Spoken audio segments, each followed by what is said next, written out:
박유하 교수가 이 제국의 위안부에서 한 내용이나 이 램지어가 한 내용이나 이제 마찬가지 주장을 한 사람들이죠. 자, 오늘은 요즘 전 세계적으로 문제가 되고 있는 사건입니다. 하버드대 마크 램지어 교수가 논문에서 위안부는 매춘부라고 이제 주장한 것이 알려지면서 이제 국제적인 소동이 벌어지고 있습니다. 그런데 국제적인 논란에서 정작 가장 뜨거워야 할 한국 학계는 좀 조용하죠.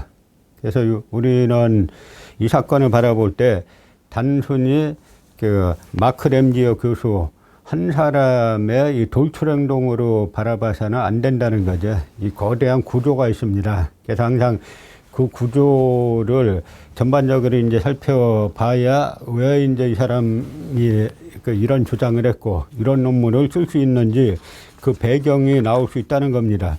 이 마크 램지어 교수 글이 이제 문제가 되자마자 세종대 박유하 교수라는 사람이 바로 마크 램지어를 갖다가 옹호하는 페이스북을 썼죠. 이 박유하 교수는 제국의 위안부라는 책을 써가지고 상당히 또 논란을 일으켰던 사람인데요. 램지어 교수와 이제 마찬가지 사고 구조를 가지고 있습니다. 그래서 박유하 교수가 페이스북에서 쓴 게 뭐냐면 위안부를 매춘부로 주장했다는 하버드 교수의 글을 아직 읽어보지 못해서 정확한 건 말할 수 없지만 무조건 망언이니 심지어 전범기업 교수니 할 이야기는 아닐 것으로 보인다. 보도만 보자면 이 교수 램지어의 주장은 역사적 디테일에선 크게 틀리지 않을지도 모르겠다. 그러니까 이 논리 구조가 뭐냐면 이 램지어 교수의 글을 못 봤다는 거예요. 못 봤는데 이거 비판할 게 아니다. 무조건 이제 옹호부터 하고 나오는 거죠. 그 뒤에 말씀드리겠지만 이 박유하 교수가 이 제국의 위안부에서 한 내용이나 이 램지어가 한 내용이나 이제 마찬가지 주장을 한 사람들이죠. 어떤 측면에서 보면 이 박유하 세종대 교수가 더 심한 주장을 이제 했다고 볼 수도 있습니다. 그런데 우리나라에 이 친일 토의 카르텔이 있어요. 이 카르텔은 여러분들이 단순히 생각하시면 한국 사회 우파에 국한될 것이다 라고 생각하시는데 그 천만의 말씀입니다. 이 친일 카르텔은 좌우를 막론하고 막강한 영향력을 가지고 있습니다. 그렇기 때문에 지금 한국 사회가 조용한 겁니다. 낙성대 연구소 식민지 근대화론을 펼쳤던 이용훈 전 서울대 교수가 있죠. 그래서 이 사람이 주장한 건 뭐냐면 저게 강연에서 한 이야기예요.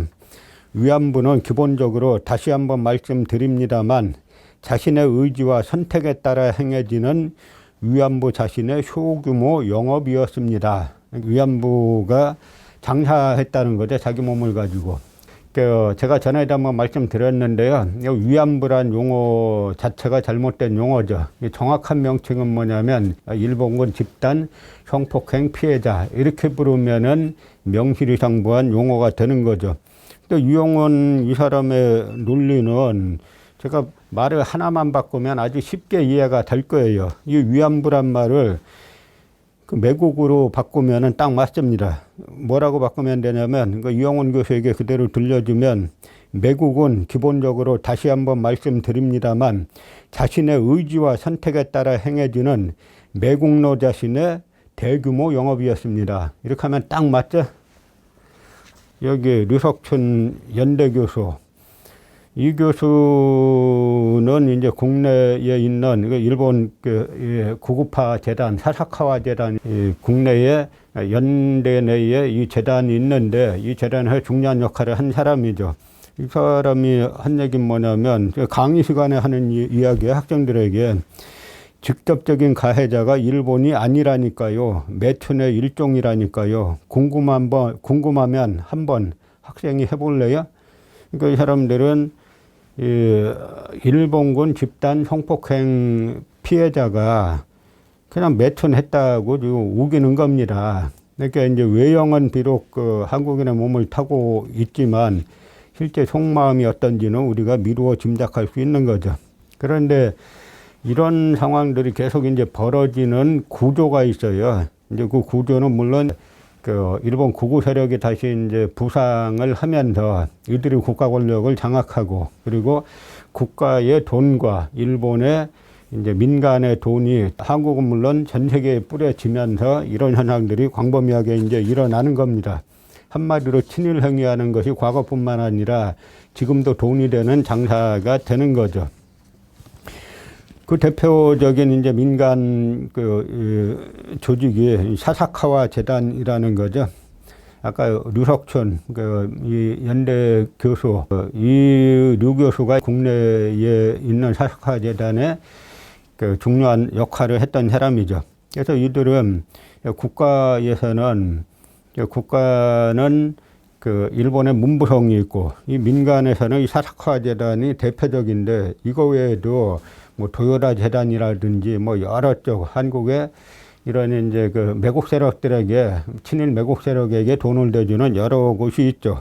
그래서 이제 이 사사카 재단의 영문으로는 니폰 파운데이션이에요. 그러니까 자펜 파운데이션은 일본 정부에서 운영하는 거고, 이 니폰 파운데이션은 바로 이 사사카와 재단에서 운영하는 건데요.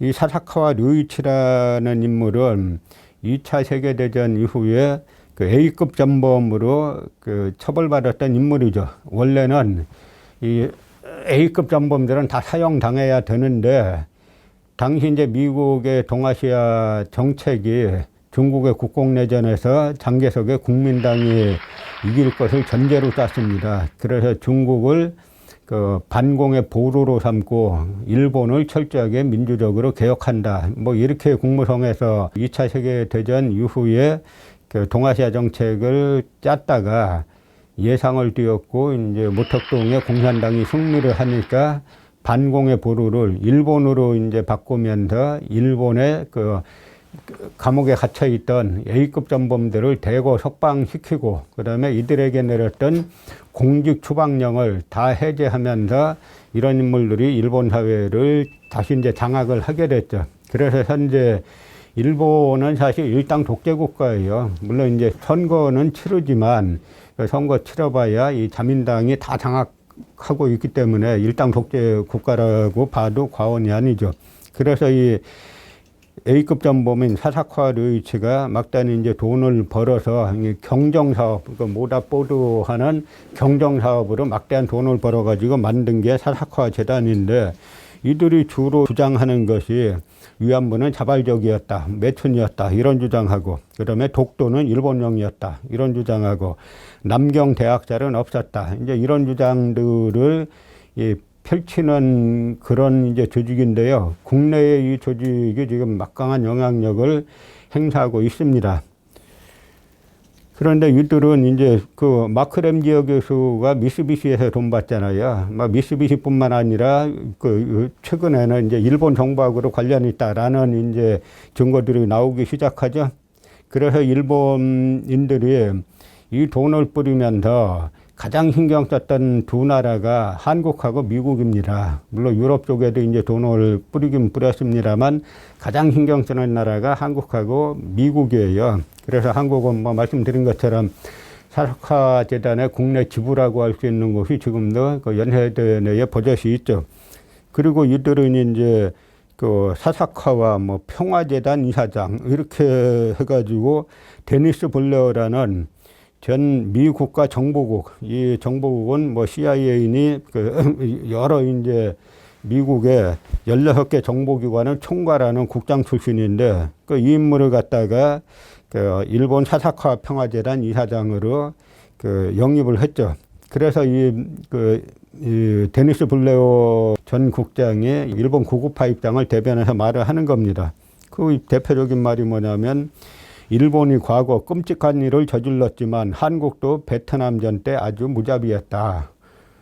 마치 이제 과거 일본이 한국을 지배하고 끔찍한 일 저지른 것과 우리가 한국이 베트남에 가서 뭐 한 것과 마찬가지 선상에서 놓은 거죠. 물론 한국군 일부가 베트남에 가서 이제 그 잔혹한 행위 한 거는 뭐 사실로 드러나고 있죠. 그래서 역대 김대중 대통령을 비롯해서 우리나라 여러 대통령들이 베트남에서 사과를 요구하지도 않는데 가가지고 자발적으로 사과를 했습니다.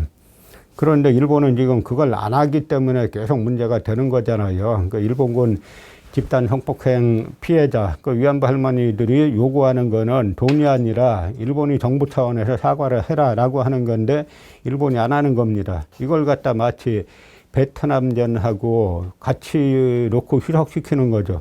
베트남전을 누가 일으켰어요? 미국이 일으켰고, 그 당시 이제 미국에서 채찍과 당근을 같이 썼죠. 그러니까 파병을 안 하면은 주한미군을 빼서 베트남전에 돌리겠다라고 한쪽으로는 협박을 하고 또 한쪽으로는 파병하면 우리가 그 병사들에게 봉급을 줄 건데 그 달러 가지고 한국에 경제적으로 할 수 있지 않겠느냐. 이렇게 해서 이제 미국이 채찍과 당근을 갖다 제시하면서 한국이 파병을 하게 된 거죠. 그러니까 미국의 주요 공직자 입장에서 한국이 베트남전 파병한 거를 딴 나라 사람은 비판할 수 있을지 몰라도 미국에서는 비판할 수가 없는 거예요. 자기네 전쟁에 우리는 끌려 들어갔던 거죠. 그리고 로버트 샤피로 전 미국 상무부 차관도 일본 구구파한테 엮인 인물인데요. 똑같은 논리죠. 베트남이 과거 한국군이 자국 민간인에게 행했던 과거를 제쳐놓고 한국과 수교한 것을 생각해달라. 뭐 이제 이런 이야기들을 하고 있는 겁니다. 그러니까 지금 마크 램지의 교수 사건을 한 미국의 어떤 생각이 잘못된 이 한 교수의 돌출 행위로 보면 안 되는 거예요. 일본 구구파들이 이 국가 차원에서 민간 차원에서 전 세계적으로 퍼뜨리고 있는 그리고 많은 돈을 쓴 그것이 지금 하나의 사건으로 수면 위로 드러났다라고 봐야 하는 겁니다. 가장 중요한 거는 한국 내 마크 램지어와 이 박유아를 지지하는 그런 세력들에게 우리는 초점을 맞춰야 되는 거죠. 그래서 우리가 간과해서는 안 되는 구조가 그 램지어와 이 박유아, 이영훈, 류석춘동은 다 같은 동일 학으로 갖고 있는 인물이에요. 뭐 다음 시간에 말씀드리겠습니다만 이 박유아 교수를 갖다가 한국 검찰에서 마지못해서 이제 기소했더니 여기에 대거 여러분들이 이름 들으시면 놀랄만한 사람들이 지지 선언에 가담을 했어요. 그 구조로 봐야 됩니다. 그래서 아까 말씀드린 것처럼 위안부가 아니라 일본군 집단 성폭행 피해자라고 봐야 되는 거고요. 결국은 이 모든 것이 일본이 다시 한국을 점령하려고 하는 이 기도에서 다 나오는 사건들이에요. 근데 이들이 한국을 다시 점령하려고 할 때 가장 핵심이 뭐냐면 역사관을 장악해야 된다라고 해가지고 식민사관을 퍼뜨렸는데 이 식민사관이 아직도 그 남한의 대학사학과를 장악하고 있는 이 강단사학계의 하나뿐인 정설인 우리나라의 현실을 먼저 비판해야 돼요. 이 일본에서 지금 이런 마크 램지어 사태 같은 게 났을 때 한국에서 조용한 거에 대해서 일본이 다 계산기 두드리고 있어요. 그동안 우리가 뿌린 돈이 얼만데 지금 막강한 효과를 거두고 있다라고 생각하는 거죠. 그래서 여기에 대해서 그 한국으로 귀화했던 이 호사카 유지 세종대 교수가 이런 말을 했어요. 일진회처럼 최근 일본 논리 퍼뜨리는 한국인이 부쩍 늘었다. 그리고 일본 외무성의 정책에는 해외에 일본 친구들을 많이 만들도록 되어 있다. 여기에 돈을 많이 쓴다. 제가 이제 다 말씀드린 그 구조죠. 전 세계적으로 많은 돈을 쓰는데 가장 집중적으로 공략하는 곳이 바로 한국과 그러니까 남한과 미국입니다. 그래서 이 호사카 유지 교수가 최근에 신친일파란 책을 냈어요. 그러니까 이영훈이 쓴 반일 종족주의의 거짓을 파헤친다라는 부제를 난 책인데요. 여기에 대해서 뭐라고 했냐면 일본군 위안부 문제의 본질은 범죄 행위라는 데 있다. 이게 가장 핵심이죠. 반일 종족주의 저자들의 일본군 조선인 위안부에 대한 억지 논리는 고통받은 그분들을 2번 죽이는 것과 다름없다. 그러니까 이 호사카 유지 교수는 일본군 위안부 문제의 본질은 범죄 행위라는 겁니다. 바로 이 관점을 봐야 되는 거예요. 이 범죄 행위를 옹호하는 사람들, 그러니까 우리가 얼마 전에 뭐 조두순이라는 사람이 출소해가지고 온통 이제 국민적 소동이 일어났는데, 물론 조두순이 한 그 행위는 뭐 비판받아 마땅하죠. 그러나 경중으로 따지면 이 집단적으로 했던 지금 일본군의 이런 일본군 집단 성폭행 피해자들을 갖다가 마치 매춘하러 자발적으로 간 것처럼 비난하고 같이 희석화시키고 하는 이런 이 집단적 그 폭력에, 국가 폭력에 의해서 자행된 이런 것들을 같은 선상에서 놓고 비교할 수는 없는 겁니다. 그렇기 때문에 우리가 이제 이 문제를 바라볼 때 우리는 우리 내부는 어떤가, 그래서 우리 내부 정비를 다시 하고 바로잡아야 이런 문제가 재발을 하지 않을 겁니다. 그래서 요 다음 시간에는 이 램지어와 똑같은 논리 구조를 가지고 있는 박유하 교수의 제국의 위안부의 내용을 살펴보고, 그 박유하 교수가 기소당했을 때 그 한국의 남한의 소위 쟁쟁한 지식인들이 어떤 태도를 취했는지를 한번 살펴보겠습니다.